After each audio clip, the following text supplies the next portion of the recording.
Good afternoon and good morning to everyone out there. I know we've got quite a few people coming from all over the place today, so welcome to today's webcast with Ranger 4. I'm Helen Beal, I'm a DevOpsologist at Ranger 4, and today I'm going to be exploring the relationship between DevOps and transformational leadership.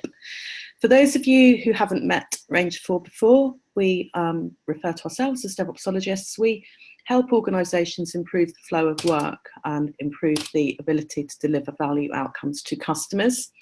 The way that we do that is using a bunch of principles, some of which we could broadly call DevOps or sit under the DevOps banner.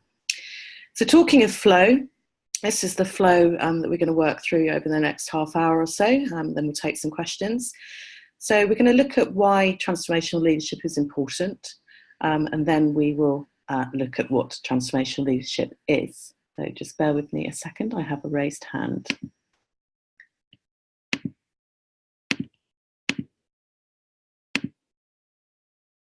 Adriana, are you okay? Let me just, you have an older version of Zoom, so I can't ask you to speak. If you could use the chat box and let me know what's going on, that would be super helpful.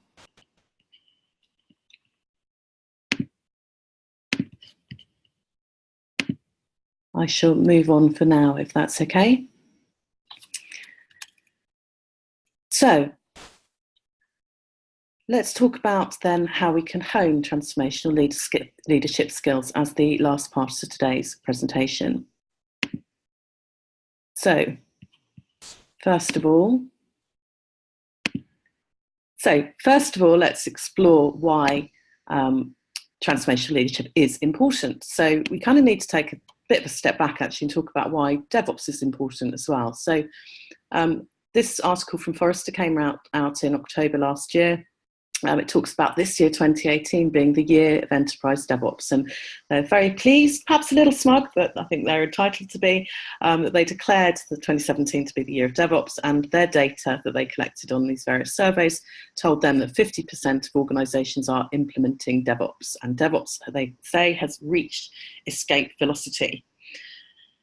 I was quite intrigued by this term, escape velocity. I do get distracted quite easily, so I had a quick look at that, and it's a physics term. Escape velocity is the minimum speed needed for an object to escape from the gravitational influence of a massive body, according to that wonderful resource that we have on the planet now, Wikipedia.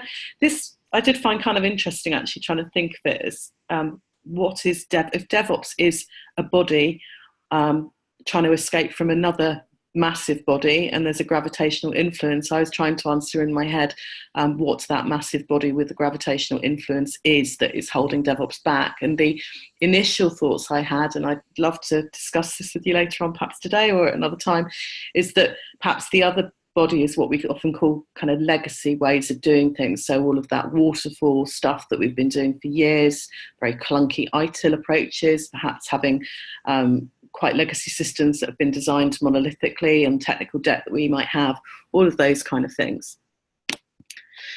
I also came across this report recently. There's a link in the slides which I will point you at in the follow-up email that are now on SlideShare and available to you, to an article I wrote for InfoQ this week. I think it was published on this report that came out very recently from GitLab, their global developer report. There's a few interesting things in there.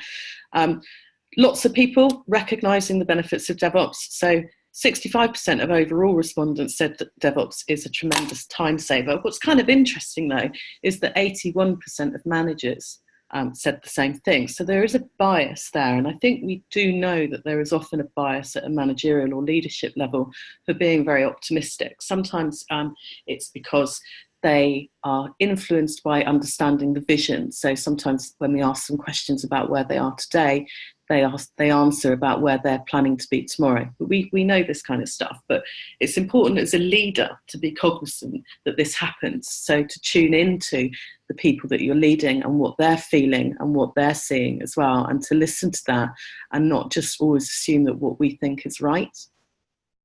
And just to reflect a bit further on that point, one of the other things this particular survey picked up is that 42% of developers cite unclear direction as their top challenge to getting work done. So that could be prioritization of tasks in backlogs, too many backlogs, not really understanding what the organisational purpose and direction is. It can be a whole host of things, but it is our job as leaders to help people understand the direction that we're all hoping to go in.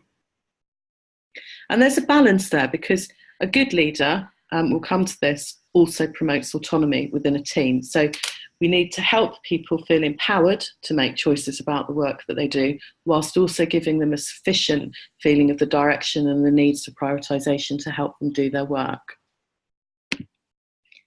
So some more stats for you. So these ones from the State of DevOps report. So the first one in the top left is from the 2014 State of DevOps report, and data showed in that particular report that there was a very strong correlation, or there is a very strong correlation between high-performing IT and a high-performing organisation. So high performers are twice as likely to exceed profitability, market share and productivity goals, and see a 50% higher market cap over 3 years. And these things are vitally important when we have conversations about why we want to do these things and why we want to spend our time improving in these ways, because our FDs and our CEOs need to understand that there is a direct correlation between what we do in the technology teams and what the organisation delivers as a whole, and we can use their language to talk about that.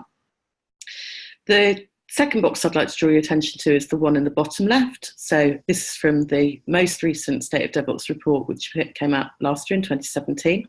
I think the reports are normally shipping around June, so we'll probably see the surveys coming out shortly, and then we'll get the newest report in about 3 months. So the statement here is that by 2020, so that's the year after next, half of the CIOs who have not transformed their team's capabilities will be displaced from their organisation's digital leadership teams. So again, if that top left area was important for our CEO and our ExCo, this one is important for our technology leaders to understand if that they don't help their teams evolve their capabilities, they are unlikely to have a job. And then bringing together the next layer, if you like, so the SRT or the management layer, these leaders, the team leaders, to the middle box. So what this most recent report, the 2017 report, did give us quite a lot of focus. There's a whole chapter on transformational leadership. I'm going to look at some more material from it shortly. But what they're saying here is that the characteristics of transformational leadership are highly correlated with IT performance. So in the same way that we can correlate high-performing technology with a high-performing organisation, we can now say that having transformational leaders in the organisation will help improve the IT or technology performance. It goes on to say, in fact, we observed significant differences in leadership characteristics between high, medium and low performing teams. High performing teams reported having leaders with the strongest behaviours across all dimensions. We have these 5 dimensions that we talk about when we talk about transformational leadership, and they are vision, inspirational communication, intellectual stimulation, supportive leadership and personal recognition. We're going to look at those 5 in a bit more detail later on. And then they finished this piece by saying, in contrast, low-performing teams reported the lowest levels of these leadership characteristics. So leadership is essential. Many of you on the call will know that DevOps as a concept started as a grassroots thing with some people standing up some events, and a lot of passion drove us to where we are today, and didn't really have the kind of big analysts and the big vendors behind it until much later. So very much a grassroots movement. You may be the people in an organisation that have driven DevOps and felt that you drove it from the bottom up. But we do need executive support, because we do live in a world where we have created quite hierarchical models, and what tends to happen in a hierarchical model is that the authority and the power to spend money sits at the top. So these leaders are key. So there is a transformational leader in the DevOps environment, and there's also other leaders that we need to think about in the organisation and help them become more transformational as well. So change is happening. Change happens all the time. It is a constant. How we approach change and our appetite for it does vary from person to person. Most people, when asked, will say that they are happy to change, that they want to change, that they're going to embrace change. They want things to be better. That's a given. What gets more difficult is when, as individuals, as humans, we recognise that we ourselves need to make improvements, because that then has to have some recognition that some of the things that we're doing them wrong at the moment. So as you can see, it's a bit downcast faces in this slide. And then life gets even more difficult when we ask who wants to lead the change. There's few and far people that have the makeup of making really good leaders. We can learn the behaviours that are required, but it takes a certain amount of energy and enthusiasm, motivation to want to fight the machine that it often feels like, to fight the way things have always been done around it in a certain place. It's much easier to go and join a new organisation and try something new there. But if you're in an organisation where you've been for a while, standing up and saying, I'm going to really push this through, can be harder. So we've set the scene. Let's talk more now specifically about what we talk about when we talk about transformational leadership. So sometimes it's easier to define things by the things that they are not than the things that they are. Don't worry, we're going to do both, but I'm going to start with a few things that transformational leadership is not. And one of those things is coercive leadership. I've put a few kind of speech bubbles here so you can see what this feels like, what the behaviours that are when you see. So these are the kind of bosses that just tell you what to do. Just get on with your job. Don't ask any questions. Don't try and do it your way. Don't try and do it a new way. Just get on and do as you're told. So it's definitely not that. There's also a mode of leadership called transactional leadership. Again, some speech bubbles. This is very much about creating mechanisms where people are rewarded for doing certain things. So do that and you'll get a promotion. I'll pay you X if you do Y. That should be a letter Y there, so apologies for that. Your bonus requires you to deliver this. I'll reward you for doing this. So heavily transactional. So again, imagine those people that you've met in your lives where you've heard these things as they've been your manager, or maybe you as a manager have used these approaches in the past. So when we talk about transformational leadership, the conversations and what we hear are different. So these are the kind of things that we hear. How can I help you do this? This is the servant leader coach capability. Is there a better way, do you think? So challenging people to use their intellectual capability to think more and explore more. And that differs from the coercive leadership quite a lot, where we weren't asking the employees to exercise their own brain. We weren't giving them that sense of empowerment and autonomy to find a way of doing stuff. You'll hear things like, we are doing wonderful things. So it's part of the transformational leader's job to promote the team's capabilities and wins and successes around an organisation and help the team feel pumped by the successes that they've achieved. And then on an individual level as well, thank you for doing good work. So people don't say thank you enough is the general observation we have in the organisations that we work with. It's such a small and easy thing to do, and it makes a massive difference. And actually, a lot of the time, people value that more than a cash reward or, you know, a big award and show. Just being thanked on a day-to-day basis makes a big difference to the overall cultural feeling of an organisation. So many of you on the call, I'm sure, have read the Phoenix Project. You may be aware that quite recently an audio book, book's probably the wrong word, an audio engagement type perhaps, has been released by IT Revolution called Beyond the Phoenix Project. And it has Gene Kim and John Willis, who you will know John Willis is the originator of CAMS, the acronym that we often use to describe DevOps, so cultural automation, measurement and sharing, and also one of the co-authors of the DevOps Handbook along with Gene. It's Gene and John basically having a conversation. It's quite long, about 7.5 hours. I'm a few hours into it at the moment, but I did pick out this quote from some of my recent listening. And this is actually Gene quoting Dr. Stephen Spear, who's one of his kind of idols or mentors, if you like, and responsible for TPS, or the Toyota Production System, which of course has been around for quite a long time. So like with many of these things, this isn't necessarily new. And actually I was with a customer yesterday, a smallish bank, and we had the finance director in a room. The work that we were doing yesterday is we were talking to the rest of the business as the technology team about why Agile was important and the difference it can make across the entire enterprise, not just in the technology department. And the FD kind of said, I don't understand. The stuff is really obvious. It's obvious a smart way of doing stuff. It clearly works. Why aren't we doing it already? Why aren't people naturally adopting it? And the reasons why is because those people have been working in a certain way for a long time, and they've been told to work that way, and those habits have become ingrained. And in fact, for that organisation to become agile and to start the journey that they're now on, it took one leader to break out and do something entirely under the radar to make something happen. And from that has blossomed the realisation that the entire enterprise has an opportunity to improve the way that they work. Anyhow, what Jean said here, quoting Dr. Stephen Spear, is that the goal of leadership is not to command, control, berate, intimidate and evaluate workers through some set of contrived metrics. Instead, the job of leaders is to help organisations become better at self-diagnosis, self-improvement, and to make sure that local discoveries can be translated and converted to global improvement.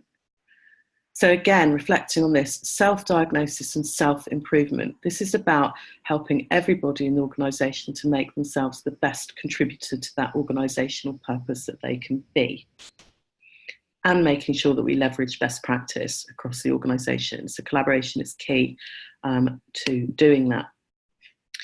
So we mentioned the dimensions of transformational leadership earlier on. Just to recap, there are these 5 of them, and they are vision, intellectual stimulation, inspirational communication, supportive leadership, and personal recognition. So these feel different from that kind of traditional boss role where you've got to control a bunch of people, get them doing what they need to do. This is much more strategic, and it's much more servant leader oriented. So from a vision perspective, our transformational leaders understand the organisational direction and the team direction. The words here also says understands a 5-year horizon for the team. 5 years is quite a long time, actually. From our experience, most organisations don't have a North Star or definition of awesome or a desired future state that far out. To have something nearer 2 to 3 years is more normal. So don't panic if you don't have a 5-year horizon. From an intellectual stimulation point of view, this is important because we aren't telling people what to do, but we are challenging things. So we are helping them make the most of who they are. So we're looking at the dynamics within the team. We're encouraging curiosity from the team members. So this constant ideal of improvement. And we are challenging them on basic assumptions. Just because we're doing it that way because we've always done it that way doesn't mean it's the right way. So is there a different way that you think could be better? Where are the problems within that piece of work, and can we solve them? The inspirational communication piece is also important. So we touched on this already, but we want a team that are proud of being part of that team, that are proud of the work that they do. And part of doing that is to be really positive and tell everybody what a wonderful job that team is doing. So they need to inspire passion and motivation and encourage people to see that change brings opportunities. And this is a key one as well. So if I use a very specific example of what we see a lot in Agile and DevOps evolutions, is the conversation about going from waterfall to Agile and the conversation about going from project to product, and then the panic that starts to appear on the project managers' faces as they realise that if an organisation is product-centric, there may not be a role for project managers as they have traditionally been. Where we have to help them understand that the change brings them an opportunity is by talking about things like higher levels of portfolio management, the opportunities to cross-skill and move into roles where they may be more focused on a Scrum Master type role perhaps, or being a product owner type role. There are lots of opportunities for them to move. And that's, as a leader, the conversations that we need to have. Help them understand that there is still plenty of work. There is still plenty of things for them to get involved with, and lots of ways for them to evolve and develop as individuals. Supportive leadership is the third one we're going to look at. Sorry, fourth one we're going to look at. So this is about being human. So this is about thinking about the person that you're talking to. So not thinking just about yourself and the fact that your boss has asked you to get that thing done and now you need that person to behave themselves and get on with it. But actually understand what that person is under, what pressures that person is under, and what kind of things they're already trying to do themselves. Understand if they have personal needs as well. Work is a very large part of our lives. It shouldn't be seen as something horrible or completely separate from everything else. So sometimes things happen in our personal lives, good things and bad things that may influence our ability to do the work that we're trying to do in our work environment. We need to know about that. We also all have different styles in the work environment. So some of us really thrive on things like autonomy. Other people really like to feel really related to other people at work. So we need to understand those sort of things. And then this personal recognition. So saying thank you, recognizing when something has been achieved that is exceptional or better than average, and making sure that they know that they've been great and that everyone else knows that they have been great as well.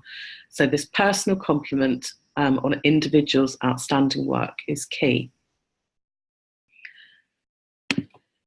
So that's your intro to what transformational leadership is. Let's talk a bit more about what we can do to hone our transformational leadership skills. And I did say this earlier on, in that these skills can be learned. There are certain things that we have as natural leaders, or people have as natural leaders, so the ability to inspire and the enthusiasm to make change and those kind of things, but there are also lots of things that we can learn. It's also probably important to note at this point, if we talk about the makeup of DevOps, so we talk about CAMS, for example, but if we take a breakdown, so CAMS has C in it for culture. If we also think about things like people, process, tools, or organizational cultural capabilities, the way that we approach interactions and the flow of work, and the way that we automate and build CD pipelines. This piece, transformational leadership, clearly sits very firmly in the cultural section of the conversations that we have. Culture is quite difficult to define. It's quite a nebulous thing. When we do assessments, we have some very specific ways in which we look at culture. So we try and understand the levels of fear, the levels of command and control, the levels of politics in an organisation. We try and understand whether there is much blame, whether people are respected, whether there is high levels of trust or not. All of these cultural attributes that we look at. And it's important to understand that even though culture is quite difficult to define, if we define it as the sum of the values and behaviours of the individual humans in an organisation, it becomes easier. What also becomes easier at that point is this thought that if we have one type of culture today and we want a different type of culture tomorrow, if we think about changing culture, that seems an unsurmountable mountain. How do we get a handle on what this stuff is? But if we think of it as a bunch of behaviours, we suddenly see that we can change behaviours, we can relearn behaviours, we can help people become conscious of how they act, how they react, how they respond in certain situations. So let's have a think about the kind of things that we can do as leaders to help ourselves become better and more transformational leaders, and the kind of things that we can use as leaders to help the people that we're leading become more important, or become better at what they do. So the first thing is find your tribe. Sometimes being a leader can feel quite lonely, particularly if you're having a bad day and you're getting a lot of no's and a lot of people are kind of saying, it's just too hard, it's not working, it's too difficult. It can be quite lonely, but there are lots of leaders out there. You may not work with them on a daily basis, and of course you wouldn't, because what would be the point of all the leaders working together every day? That would make no sense. But there are lots of leaders out there. I picked a couple of examples to look at with you today from QCon, which happened the week before last, I think, in London. Again, there is a full link to the article from Daniel Bryant that references these particular quotes, one from Andy at Google and one from Amanda at Sky Betting and Gaming, talking about some of the things they've learned from a leadership and cultural perspective. So what Andy talks about is, or what he says is, This is where the role of the leader becomes important as you adopt a servant leader model where you are facilitating your teams rather than telling them what to do. Your job is to help people understand why they're doing things, then helping everyone improve how we operate. It's rare I tell someone how to write a piece of code. It's very similar to what we heard from Jean Kim earlier on via Steve Spears. This idea of being a facilitator or a coach. A coach's role is to provide the person with tools to help them improve. Again, looking at Amanda's view on some of this, she says, we were demotivating half of our workforce twice a year. Regardless what ranking system is used, people would perceive it as unfair. So they're talking about, she's talking about an classic annual appraisal system. So this is a classic waterfall approach from HR. Very, very clunky, quite painful for people, and quite uncomfortable a lot of the time. So she goes on to say, we have taken an alternative route, identifying that the challenges in the work and working with amazing people is what motivates people. Our new appraisal approach is focused more on genuine personal development, decoupled from the financial award. As a result, we've seen overall business results improve and the quality of work continues to rise.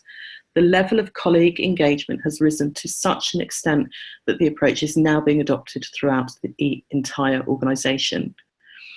So lots of things to look at there. She hasn't actually talked about going more agile in terms of the appraisal system. So we've gone from being annual or biannual in their case, to quarterly or monthly, but talked about focusing on genuine personal development, taking away the financial aspect of it. So this very much reflects on Dan Pink's finding in his Drive book, also in a TED talk, which is quite a lot easier to consume.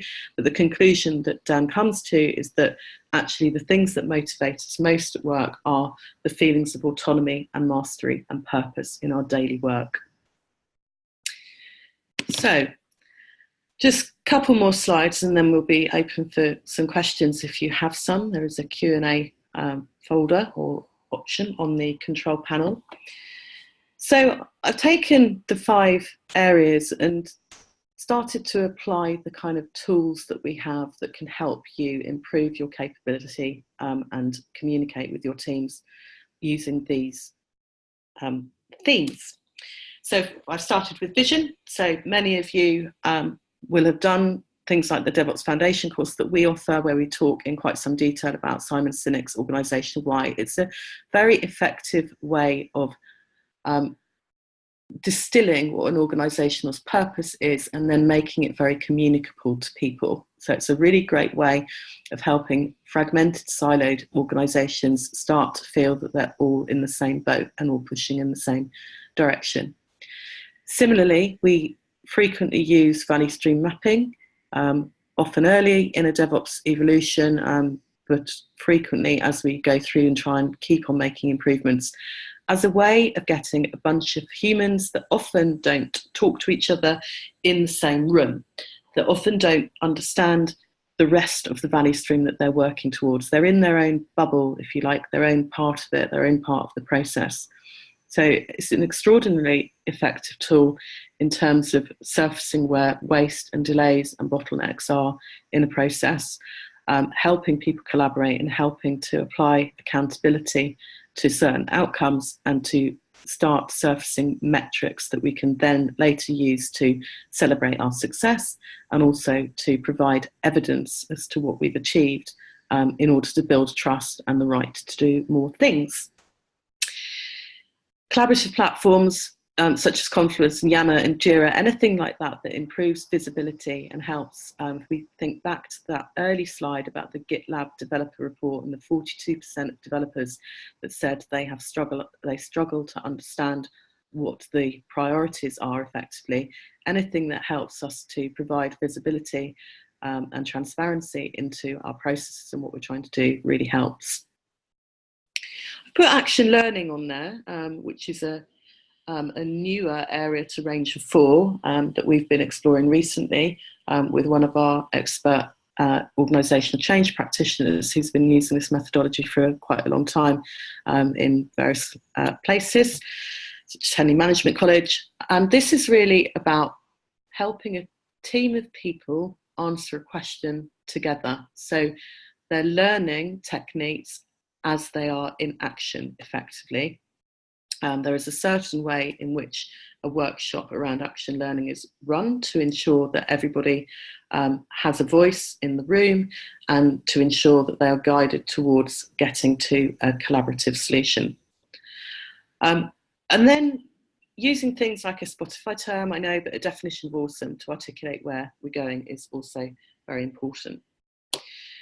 So from an intellectual stimulation point of view, there's a number of games and things that you can use. So there's a Microsoft game called the Elevation of Privileged Threat Modeling, which is, helps really trigger people's thinking about security in particular. I've also put under techniques there DevSecOps. So this is about helping people understand that the security people who sit in the ivory tower and say, no, life doesn't have to be like that. Security can be part of everybody's job, not just one person's or one very overworked team's job. So this is a great game to help some of that thinking happen and help teams gain more security knowledge and expertise. I just wanted to do a little aside there actually from one of our other customers who has successfully managed to start breaking the security constraint as well by having a dedicated person from the security team on their agile team. So the objection that you might have, or the reaction that you might have to that is, well, we've got far too many agile teams, we're never going to be able to add a security person to each team.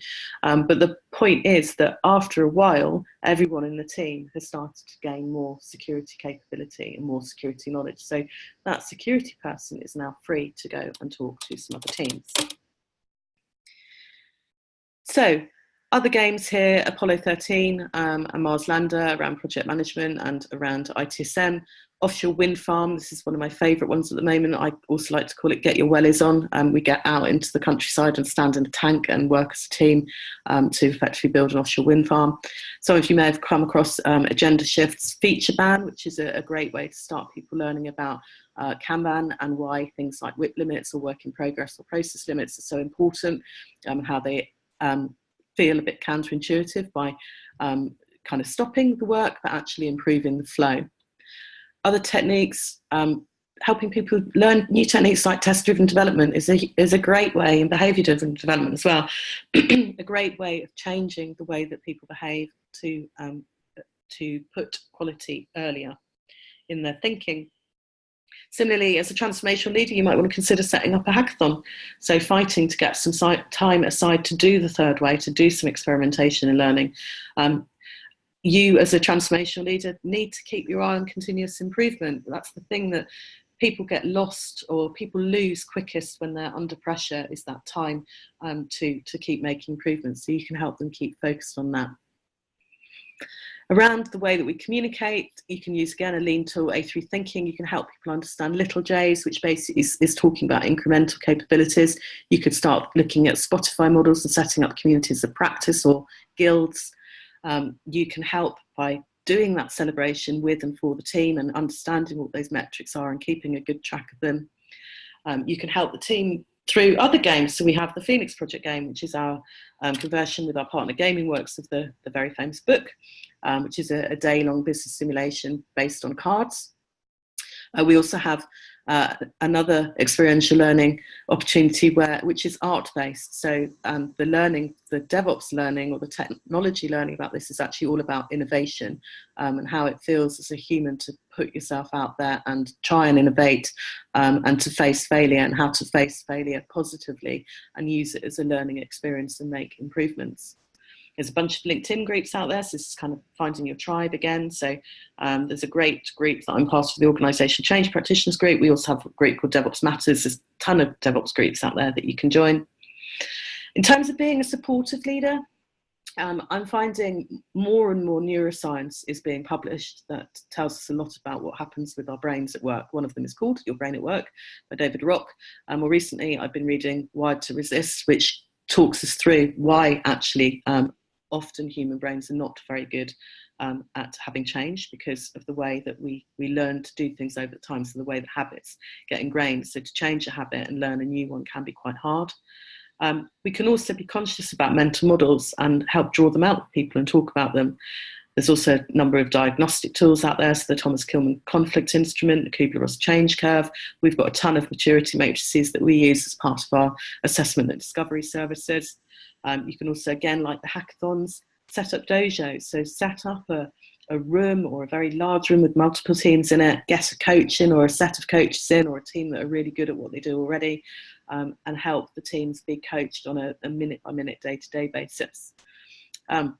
One of our customers heard about this at a conference they went to, and they've been trying it out, this idea of get out of jail free cards. So if you do have a culture that is very blame focused, and if you've looked at the Western organisational typology and identified yourself as a bureaucratic or pathological organisation where messengers get shot, and you want to change that, having almost like an amnesty around mistakes to help people learn that they're allowed to say, this has gone wrong, I need to tell you about it, knowing that they're not going to get punished for it, shout it out, or however it works in your place, can be really helpful. And then just finally on this bit, the simple thank you is the most effective way, but working on the personal development and offering training, as Amanda Bellwood from Sky Gaming and Betting described, is also absolutely essential. So I can see a few questions popping up, so I'm just going to say the last bit here. We offer lots of services, as you probably gathered from what I've been saying. Some of them are in our Educate portfolio, so our training services. So we have a DevOps Foundation course, which I know many of you that are on the call today have already been on. We also have a DevOps Leader course where we go into a lot of this in a lot more detail. It's a 2-day course. We've had just over half an hour on this today. You do need to do the DevOps Foundation course before you can do the DevOps Leader. And then there are other courses that also build on the foundation. So we have Continuous Delivery Architect, DevOps Test Engineer, DevSecOps Engineer. So I picked out a few of these education things that you can do today. The courses are available public schedule. Actually, the next DevOps Leader course is next Wednesday and Thursday in London. The next DevOps Foundation is in June. We also offer them on site for groups of people in the same organisation, if that's something you would prefer. So let's take some of these questions. So Raphael has asked, are we going to get this presentation? You are. I'm going to send you a follow-up email. I've also recorded today's webcast, so that will come to you also. Adriano, we are a government company with a lot of employees, and they work in different locations and they're distributed between a lot of departments. What could you share with us to break the big silos between those departments and in processes? So we do work with a large number of global organisations with tens of thousands of employees, and this is quite challenging. We only have a few minutes for questions, so I'm going to give you a fairly short answer. I would recommend seriously looking at value stream mapping. Value stream mapping is a really effective way of getting a bunch of people in a room. And if those people are so geographically dispersed that in a room is too difficult, you can do it by video conference if need be. But that will help people start understanding where the handoffs are and where the delays are, and get them face to face with each other, get them collaborating, getting them to agree what outputs they're going to consider, or the outputs they're going to commit to doing as a result of the value stream mapping in order to improve the value stream over time. And those commitments will have personal accountability and dates on them, so we can track the improvement. We'll have some metrics, we can share that improvement. So happy to discuss that further with you, but my short answer is have a look at value stream mapping. And then another question, what is your take on BDD? So they've defined that as behaviour-driven development and design there. So we have a lot of our clients doing TDD and BDD, which of course are quite similar things. So TDD says we're going to write the test before we're going to write the code. So we run the test and it doesn't work because we haven't written the code, and then we start writing the code. Behaviour driven says we're going to understand what the use case is and what the user acceptance test is going to look like, and we're going to write that first, and then we're going to start coding. So similar things. I mentioned TDD and BDD earlier.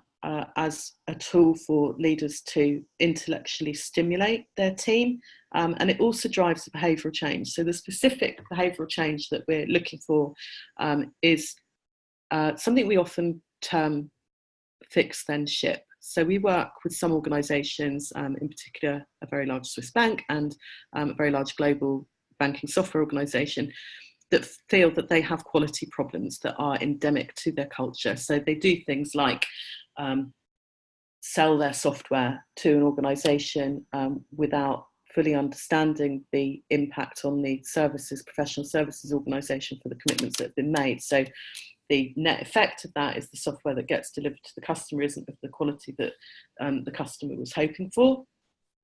So in terms of behavioural change, what we're trying to do at that point is helping quality become everyone's job, not just one person's job. We're trying to help testing not to be a late silo in the workflow, but being built into everything that happens. And things like TDD and BDD can help us keep a really close eye on it. Where people get into problems with TDD and BDD is the same place that we get into problems with any kind of new thing. So I talked about little J's earlier on, and basically the big J, if you imagine a graph and along the bottom we've got time and along the y-axis we've got productivity. When we try and do something new, we immediately see a dip in productivity, and then the improvement starts to kick in, but it takes time. The bigger the change we do, the bigger that drop that is, and the longer it takes us to recover. So little J's, which is a thing I first saw Damon Edwards talk about a year or so ago, is the idea that we make those changes smaller and less impactful. So instead of maybe pushing BDD across 1,000 developers across an organisation, we start with a couple of teams. And they do it bit by bit, so we do it incrementally. So hopefully that answered your question about TDD, BDD. We have no more questions, and we are just at the end of our kind of 45, or we've got, sorry, one more question. Isn't the business goals of development, support and professional services pulling on opposite ends of the same string, thereby hampering overall business success? So a few things in that.